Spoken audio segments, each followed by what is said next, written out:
inscription d'un paiement sans provision.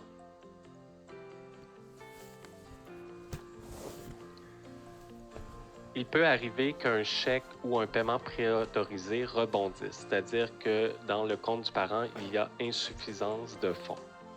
Un assistant a été créé à cet effet afin de pouvoir effectuer le renversement automatique du parent, de pouvoir inscrire tout frais supplémentaires selon votre régie interne que vous facturez lors de paiements sans provision.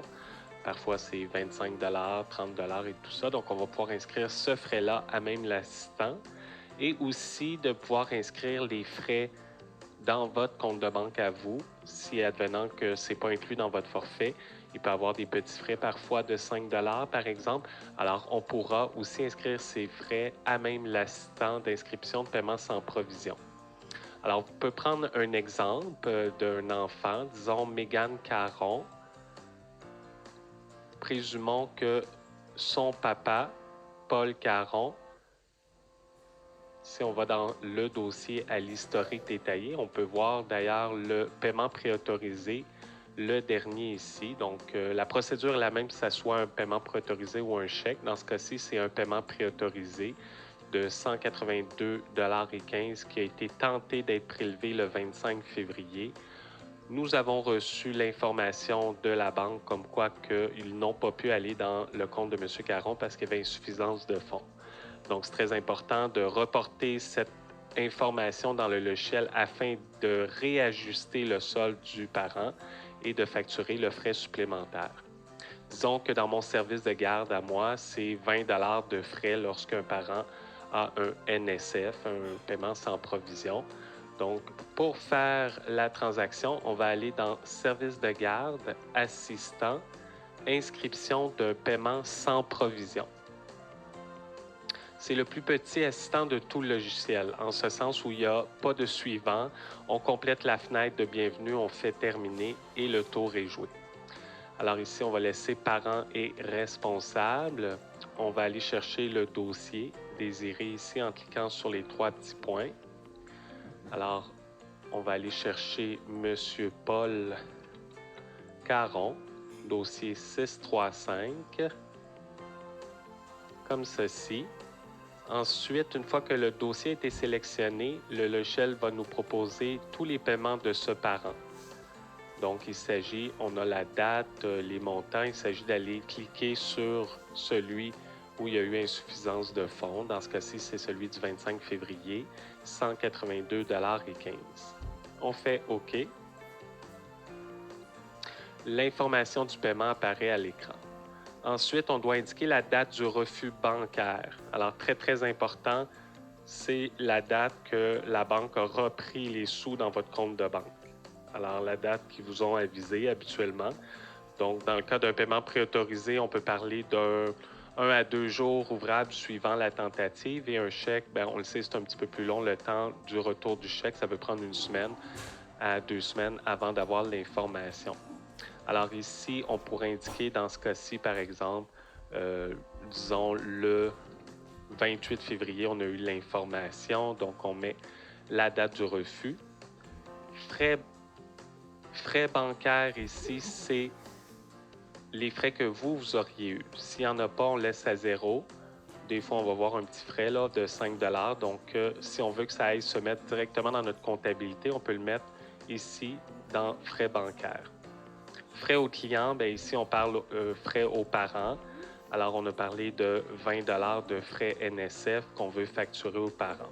Ensuite, on va aller indiquer la composante et projet. On peut mettre aucun, il n'y a pas vraiment de projet en ce qui concerne un NSF.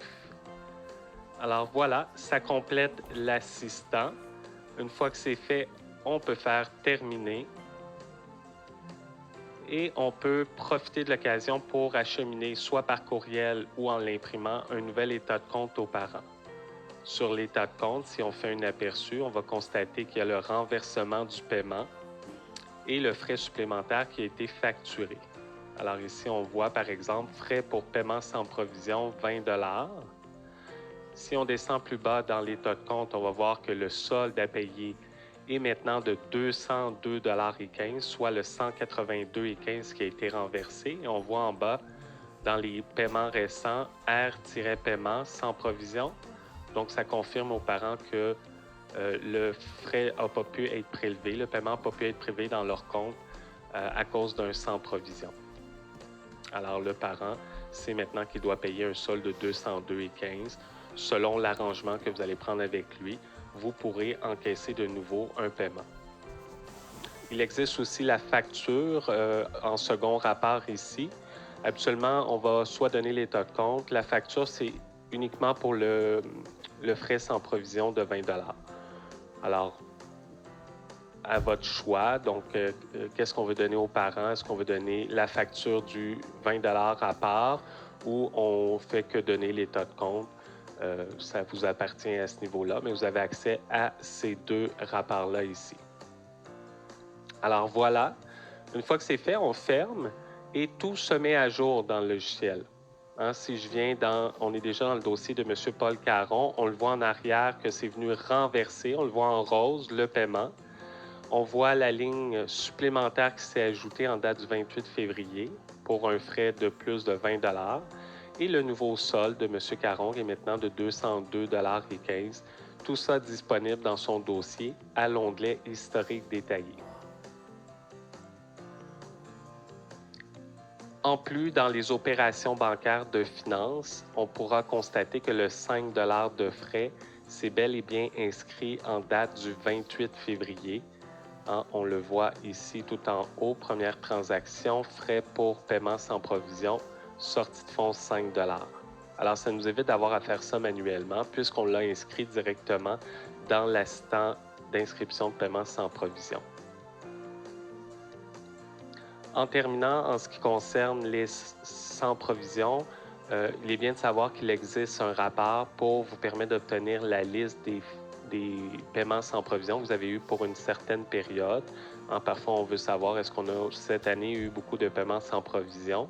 Alors, on peut aller chercher ce rapport-là dans le centre des rapports, dans Finances, dans Opérations bancaires, Liste des paiements sans provision. Et là, il s'agit de demander de telle date à telle date. Donc, disons que je vais demander pour un an en arrière, du 1er février au 28 février 2021. Si on fait un aperçu, dans ce cas-ci, voyez-vous, on voit qu'il y a 3 NSF, Chantal Payette, Denis Théberge, Paul Caron, avec les dates, les montants respectifs pour chacun d'entre eux, le mode, si c'était un chèque, paiement préautorisé. Donc, je réitère ici que la procédure est exactement la même, que ce soit un chèque ou un paiement préautorisé. Radiation de mauvaises créances. Lorsqu'un parent nous a quittés et qui avait un solde dû à son dossier, que nous n'avons pas été en mesure d'obtenir la somme due par le parent, il existe un assistant au moment où on a décidé de mettre dans les pertes la somme due par le parent. Alors, l'assistant s'appelle radiation de mauvaise créance et qui va aller affecter le poste de perte, de dépense qui est mauvaise créance, le poste 9690. Donc, prenons l'exemple d'un parent. Donc, disons le papa de Mégane Caron. Monsieur Paul Caron nous doit 202,15. Donc, allons dans son dossier à historique détaillé. On voit le montant dû ici. Alors, disons qu'on veut mettre ce montant-là dans les pertes. On sait pertinemment que M. Caron ne viendra pas payer, il nous a quittés, on a tenté de l'appeler, numéro de téléphone invalide, peu importe les raisons, nous ne sommes pas en mesure d'obtenir la somme. Absolument, on va se donner quand même un délai, la chance aux parents de venir nous payer. Mais disons qu'on a pris la décision de mettre la somme dans les pertes. On va aller utiliser service de garde, assistant, radiation de mauvaise créance. Alors, lorsque on prend l'assistant, on peut mettre la date désirée ici, donc disons en date du 28 février. On fait suivant. On doit aller chercher le dossier. dans la liste, vous allez voir dans la fenêtre de sélection uniquement les parents qui ont une somme due à leur dossier. Alors, on a dit M. Paul Caron.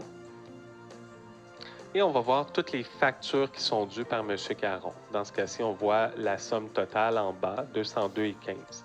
Je pourrais écrire sur chacune des lignes le montant à radier, mais nous avons mis un bouton en bas à gauche qui s'appelle « Tout radier ». Alors, plus rapidement, en cliquant sur ce bouton, les montants vont venir se mettre sur chacune des lignes dans la dernière colonne de droite. Alors, c'est tout ce qu'il y a à faire. Une fois que c'est fait, nous cliquons sur « Terminer » et nous avons notre félicitation. Dans ce cas-ci, il n'y a pas de rapport à imprimer. On fait « Fermer » et on va voir les écritures dans le dossier du parent de radiation de mauvaise créance. On était déjà dans l'historique détaillé du dossier de M. Caron. On voit que son solde est tombé à 0 et toutes les lignes de radiation ont été ajoutées ici. À noter que le parent, lorsqu'il va recevoir son reçu annuel, ces montants-là ne seront pas considérés. Ça, le logiciel le sait. Il va exclure ces montants-là puisque, en bout de ligne, le parent n'a pas payé ces frais-là.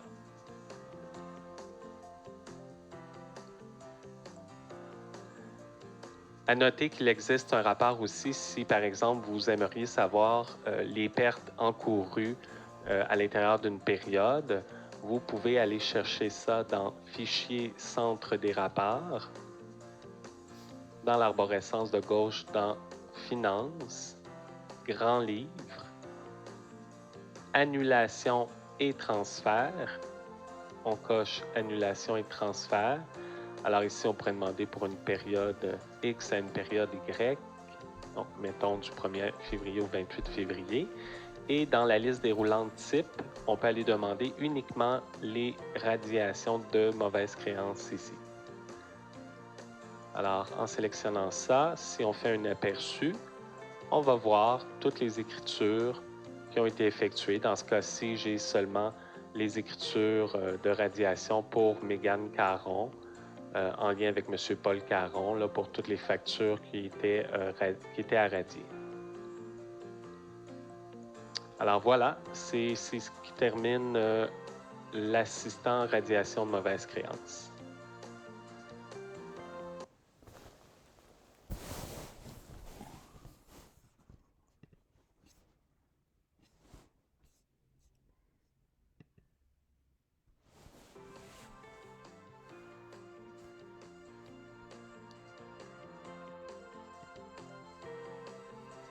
Gestion des groupes.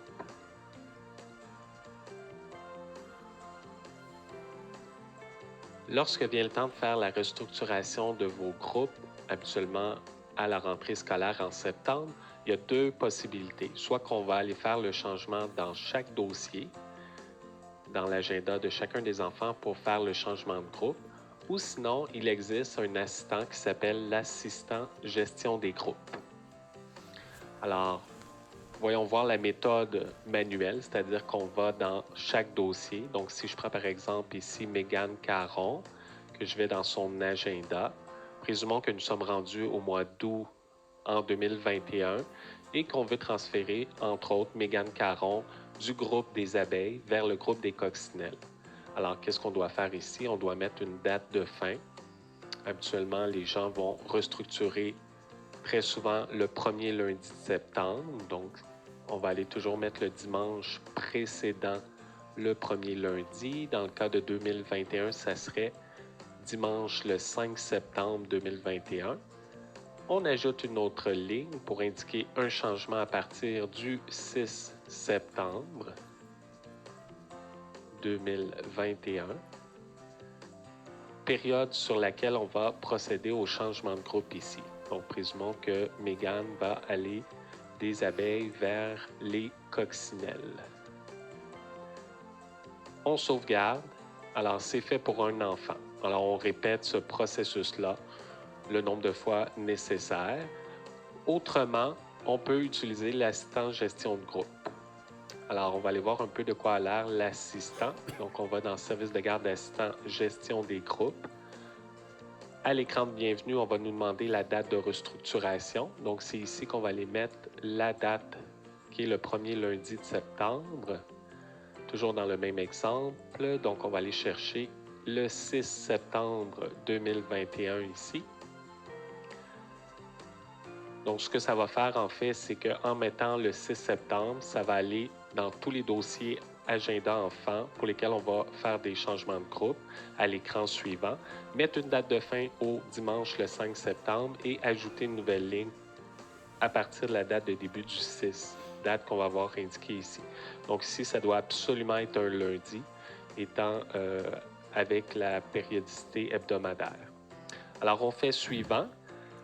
À l'écran transfert des enfants, c'est ici qu'on a dans la partie du haut l'état actuel de nos groupes. Et dans la partie du bas, c'est la destination vers quel groupe on va envoyer des enfants. Alors, prenons un exemple. En ouvrant nos groupes dans l'arborescence de gauche, je pourrais décider, par exemple, de prendre des enfants des coccinelles pour les acheminer dans le groupe des girafes, par exemple. Et vous avez un système de couleurs qui nous montre, selon l'âge du groupe, si l'enfant est admissible ou pas. On va le voir sous une couleur verte ici. Donc, je peux transférer un seul enfant à la fois en cliquant ici avec le bouton. Je clique sur l'enfant, je fais transférer. Si je veux transférer tout le monde, j'ai un bouton pour tout transférer ici. Alors, je peux faire le bouton tout transférer. Ils vont tous aller en bas. Advenant qu'il y a un enfant qui est non admissible et qu'on ne l'a pas observé une fois qu'il était en haut, on peut tout simplement annuler le changement. Ou c'est peut-être ce qu'on veut. Parfois, pas parce que la couleur est jaune que le système va m'empêcher de le faire. Il m'avise que cet enfant-là ne serait pas admissible selon son âge, mais parfois on n'a pas le choix. Donc, si c'est vraiment ce qu'on désire, on le laisse là. Mais disons que Mégane, je ne voulais pas la mettre dans le groupe des girafes. Je pourrais ici faire un clic droit, annuler les changements, et il va la remonter en haut. Donc, je pourrais décider, par exemple, de vouloir la mettre dans un autre groupe, par exemple, dans un groupe où elle est admissible. Donc, toujours en trouvant, dans son cas, elle serait admissible au groupe des abeilles. Donc, je pourrais la transférer ici. Alors, je fais ainsi de suite. Habituellement, on va commencer toujours par combler les groupes des plus vieux, les 5 ans, parce que le groupe est vide. Et on va remplir nos groupes en descendant jusqu'aux plus jeunes. Alors, je peux faire un autre exemple. Donc, disons que je veux prendre des enfants des abeilles de l'installation Saint-Denis pour les acheminer dans le groupe des girafes, ici. Alors, j'ai un groupe d'enfants. Disons que je veux toutes les envoyer. Je fais le bouton « Tout transférer ». Et voilà. Alors, ça peut être assez simple de gérer les changements de groupe en lot ici. Évidemment que ça ne fera pas le changement de service. Donc, si vous prenez un poupon et vous l'envoyez dans un groupe qui n'est plus la pouponnière, à l'écran suivant, vous avez la possibilité pour ces enfants-là qui sortent de la pouponnière de procéder au changement de service aussi. On va voir ici, on a accès au service par enfant. Certains vont gérer les changements de groupe pour les 18 mois et plus dans l'assistant, mais pour les poupons, ils vont faire les changements directement dans chacun des dossiers respectifs pour s'assurer que la sortie de la pouponnière a été bien effectuée. Parfois, ça ne tombera pas nécessairement un lundi qu'on voudra le sortir de la pouponnière. Des fois, c'est pendant l'été, donc dépendamment de l'âge des enfants.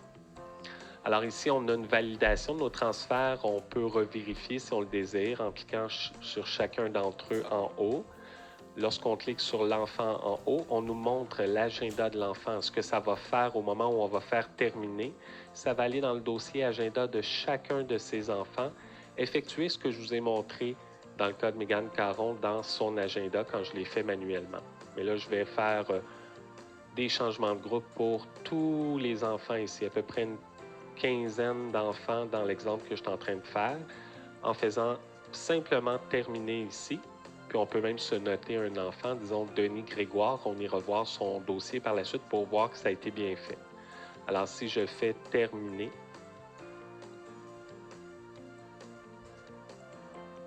l'action de faire l'écriture de changement de groupe dans chaque agenda a été faite. Une fois que vous avez votre félicitation, on a un rapport qu'on peut imprimer à la fin de l'assistant qui s'appelle « Liste des enfants par groupe ». pour confirmer qu'on a bien fait nos changements, où on va voir les enfants à partir de la date de restructuration dans chacun de leurs groupes.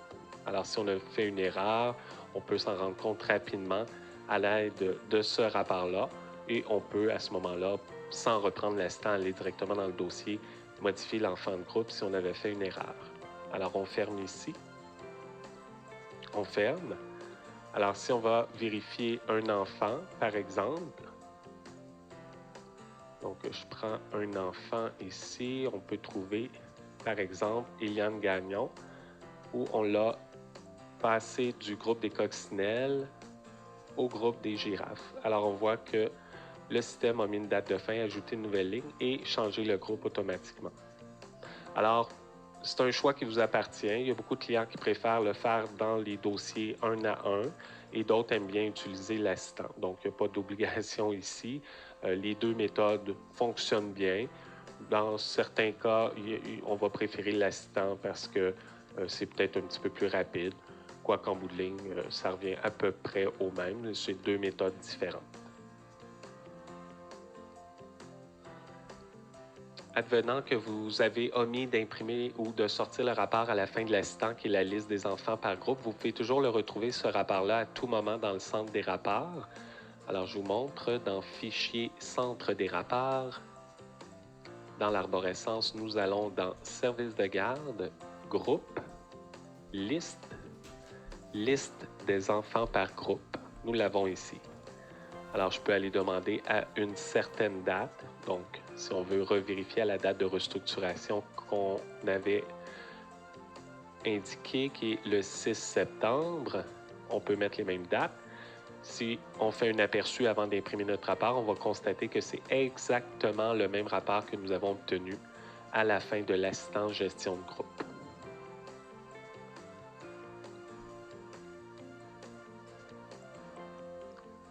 Alors voilà, ça vous donne un aperçu de l'assistant en question. Il sera suggéré, avant même de prendre cet assistant-là, de mettre fin aux enfants qui quittent pour aller à l'école, de façon à ne pas les avoir dans l'assistant gestion de groupe. Donc, actuellement, c'est fait là, dès que les parents résilient soit d'avance les contrats ou se terminent au 31 août, afin que l'enfant ne soit plus présent dans l'assistant pour faire un peu de nettoyage, si on veut. Hein. Les enfants quittent, donc on termine la gestion pour eux, quitte à même éventuellement les archiver correctement pour qu'ils ne soient plus dans les dossiers actifs. Alors voilà, c'était le dernier assistant que nous devions voir dans le cadre de la formation aujourd'hui. Il y a d'autres assistants dans le module service de garde qui n'étaient pas prévus dans la formation aujourd'hui. À titre de résumé, il existe par exemple l'assistant remboursement, assez rare, mais lorsqu'un parent tombe en crédit, qu'on veut le rembourser, on a l'assistant ici. Nous avons l'assistant production des documents officiels qui nous permet d'imprimer des ententes de service officielles du ministère ou encore les attestations de services de garde fournis. Il existe la production des relevés 24 et reçus fédéraux. Il y a une formation de 3 heures qui vous explique comment produire vos relevés. Donc, on va voir cet assistant-là dans le cadre d'une autre formation. Même chose pour les relevés 27 TCATA, qui sont les relevés pour les RSG. Production des relevés 30, il n'y en a plus pour l'instant depuis l'année d'imposition 2019. Donc, l'assistant est toujours disponible si on a besoin de réimprimer des relevés d'années antérieures, mais ne permet plus la production de nouveaux relevés 30. Un autre assistant envoie des données au système ICSGE qui nous permet de mettre à jour notre clic Sécure du ministère de la Famille. Donc, c'est un pont entre votre logiciel et le clic Sécure directement. Alors, une fois par mois, il y a quelqu'un au bureau qui doit prendre cet assistant-là pour s'assurer que les dossiers sont à jour sur le site du ministère directement. Il existe aussi 2 autres assistants qui sont des passerelles entre le logiciel et la place 05. Donc, c'est des options que peut-être chez vous, on a adhéré ou pas. Hein, si les options, les assistants sont ombragés, c'est parce que vous ne les avez pas pris. Mais beaucoup de clients ont pris l'assistant ici. Donc, ça, on en parle dans le cadre d'une autre formation aussi. Même chose pour le versement des frais relatifs au guichet unique. Donc, on va parler d'un assistant pour les bureaux coordonnateurs. Et c'est pas mal ça. Sinon, les autres assistants sont vus là, dans le cadre de d'autres formations, mais ça vous donne un résumé là, des autres assistants qui n'étaient pas prévus aujourd'hui, mais au moins vous saurez un petit peu là, en quoi consiste chacun d'entre eux. Et voilà, ça termine la formation. Alors, en espérant que vous avez apprécié, je vous invite à aller sur le portail d'accès aux services de garde où vous pouvez vous inscrire à toute autre formation avancée. Par exemple, formation sur la gestion du taux d'occupation, préparation du dossier de vérification, gestion des groupes et de la rentrée, etc. Donc, allez voir pour poursuivre vos apprentissages. Je vous souhaite bonne chance si vous êtes nouvellement en poste. Voilà, bon travail avec le logiciel.